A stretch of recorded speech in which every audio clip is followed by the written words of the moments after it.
আমি জানি যে মহসিন ভাই খুব খুশি হবে। রাজপথের লোক আমরা, আপনাদের চোখের সামনে বলো। তাই জন্য বললাম যে অফিসটা ওনাকে প্রেস ক্লাবে যাবো। হ্যাঁ শিওর, আরে ইস্যুর হোক। খুবই আমরা মানে আমাদের এই পেশাগত বিষয়গুলাই নিয়ে আপনার সাথে যে মত বিনিময় করার সুবিধা পাবো এবং সেটা আপনার আমরা পর্যায়ক্রমে করবো আগামী সপ্তাহে করবো। প্রতিমন্ত্রী মহোদয়, এরপরে একটি অন্তর্বর্তীকালীন সরকার এসেছিলেন, সেখানেও তথ্য উপদেষ্টার দায়িত্ব যারা পালন করেছেন, আমরা প্রত্যাশা করেছিলাম যে সাংবাদিকদের সাথে তাদের একটা সম্পর্ক তৈরি হবে। আমরা দুঃখজনকভাবে সত্য যে সেই সম্পর্কটা তাদের সাথে আমরা তৈরি করতে পারিনি।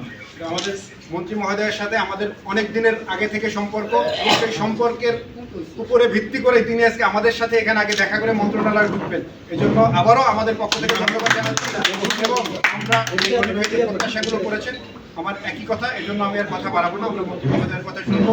সবাইকে আবারও ধন্যবাদ জানাচ্ছি, আমাদের পক্ষ থেকে আবারও প্রাণ ঢালা অভিনন্দন এবং ধন্যবাদ। আসসালামু আলাইকুম। জনাব ইয়াসের খান, তথ্য প্রতিমন্ত্রী, এক সংক্ষেপে। আপনারা অনেক অভিজ্ঞ এবং আমরা মাত্র মন্ত্রিসভা গঠন হয়েছে, একটি রক্তক্ষয়ী যুদ্ধ বলবো, এই যুদ্ধের মাধ্যমে আমরা নতুন বাংলাদেশ পেয়েছি। অবশ্যই সংবাদ মাধ্যমের স্বাধীনতা, যেহেতু আমি বিবিসিতে চাকরি করেছি দীর্ঘদিন যুক্তরাজ্যে, আমি সেই অভিজ্ঞতা কাজে লাগাবো। ইনশাআল্লাহ আপনাদের সহযোগিতা চাই, এবং আমাদের এই পথ চলায় আমরা আপনাদেরকে পাশে চাই, আমাদেরকে সাথে চাই, পিছনে চাই, আমাদের সাথে আমাদেরকে নিয়ে আমরা এগিয়ে যাবো ইনশাআল্লাহ।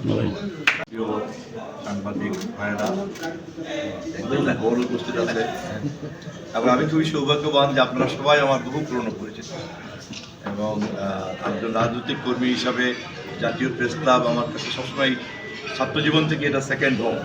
ডালপুরির কথা বলছেন তো অনেক কথা মনে পড়ে যায়। ডালপুরি খেয়ে তারপরে হরতালের কর্মসূচি বাস্তবায়ন করতাম এরশাদবিরোধী ছাত্র আন্দোলনে। তো যাই হোক, আমার দুর্ভাগ্য কি সৌভাগ্য জানি না,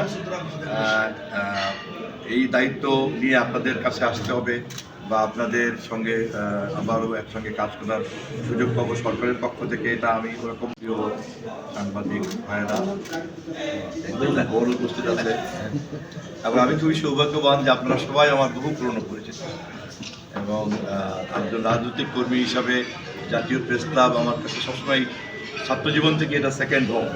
ডালপুরির কথা বলছেন তো অনেক কথা মনে পড়ে যায়। ডালপুরি খেয়ে তারপরে হরতালের কর্মসূচি বাস্তবায়ন করতাম এরশাদবিরোধী ছাত্র আন্দোলনে। তো যাই হোক, আমার দুর্ভাগ্য কি সৌভাগ্য জানি না,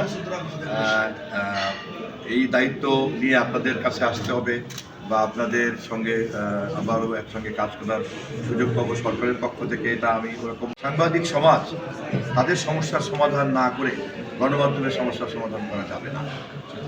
অতএব সেই সমস্যার সমাধানটি আমাদের এই মন্ত্রণালয়ের এবং এই সরকারের, আমাদের নেতা দেশনায়ক তারেক রহমানের ঘোষিত যে 31 দফা কর্মসূচি, তার মধ্যে যে গণমাধ্যমের স্বাধীনতার কথা বলা আছে, আমরা সেই আলোকে আমাদের কর্মকৌশল এবং কর্মপরিকল্পনা আপনাদের সামনে শিগগিরই হাজির করব। তার আগে সাংবাদিক মহল সহ সকল অংশীদারদের সঙ্গে আমরা ধৈর্যের সঙ্গে মত বিনিময় করবো এবং পরামর্শ গ্রহণ করবো। আজকে এর চেয়ে বেশি আর কিছু বলতে চাই না। আমি শুধু অনুমতি নিয়ে রাখলাম প্রেস ক্লাব, রিফিউজ এবং ডিউজের কাছ থেকে যে আমি আমার খুশি মতো বিনা অনুমতিতে কিন্তু চলে আসবো। আমি এবং হ্যাঁ, আর আমি আব্দুল ভাই, thank you very much, thank you.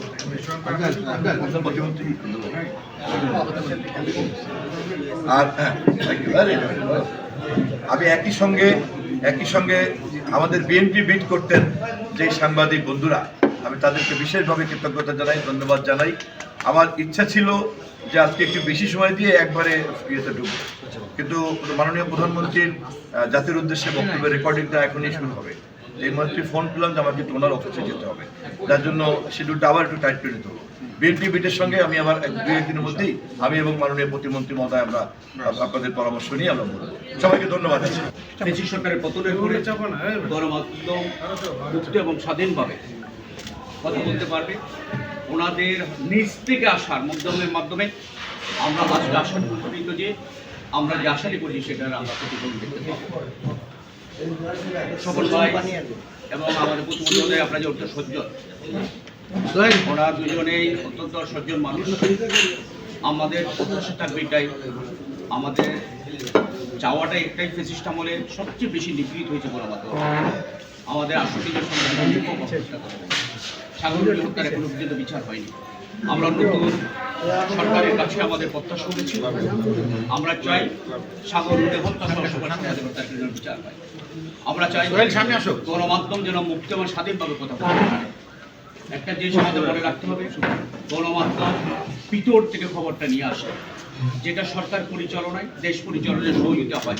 কিন্তু দুর্ভাগ্যজনক হলো সত্য ফেসিস্টরা, যারা গণতন্ত্রে বিশ্বাস করে না, তারা কখনো গণমাধ্যমের স্বাধীনতা, সত্যটা জনগণ জানুক সেটা তারা চায়নি। আমরা আশা করব যে এক সাগর রক্তের বিনিময়ে আজকে যে নতুন সরকার এসেছে, সেই সরকার ফেসিস্ট সরকার বা স্বৈরাচারী সরকারের সাথে পা মারাবেন না। তারা সাদাকে সাদা, কালোকে কালো বলবেন এবং সাংবাদিকদেরকে সত্য বলা, সত্য লেখার সুযোগটা তারা করে দিবেন। আমরা এটা বিশ্বাস করি, এটা যদি আপনারা করেন আপনার সরকারও ভালো থাকবে। ফেসিস্ট সরকারের মতো পালিয়ে যাওয়া লাগবে না, গণমাধ্যমের স্বাধীনতা দেন, আপনাদের পালিয়ে যাওয়া লাগবে না। কারণ আমরা সত্যটা লিখবো, সেই সত্যটা অনুযায়ী আপনারা একসাথে যাবেন, এটাই প্রত্যাশা রাখছি। আমরা আপনাদের সাফল্য কামনা করছি। আমরা আশা করছি আপনাদের হাত ধরে গণমাধ্যম তার হিত গৌরব ফিরে পাবে, সেই প্রত্যাশা আমরা। আস্তে আস্তে আস্তে আস্তে আস্তে ছবি লইস, স্টিল ছবি লইস। অত্যন্ত আনন্দিত, আমাদের বহুল প্রতীক্ষিত নির্বাচনের পরে আমরা নতুন সরকারের একটা বাংলাদেশে প্রবেশ করতে যাচ্ছি গণতান্ত্রিক অভিযাত্রায়। এই যারা যুদ্ধে লড়াইয়ে, যারা দীর্ঘ 1.5 দশকের বেশি সময় ফ্যাসিস্ট বিরোধী আন্দোলনে প্রাণ দিয়েছেন, করেছেন এবং দুর্দশা, খুন,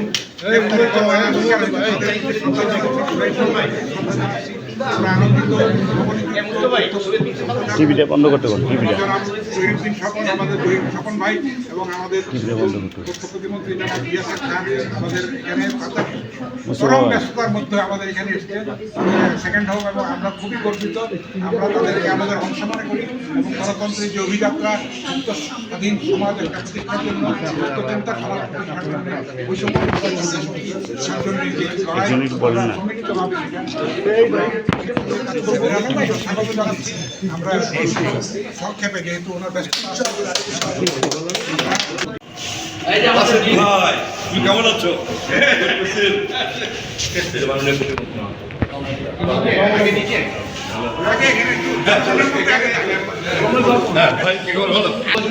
জি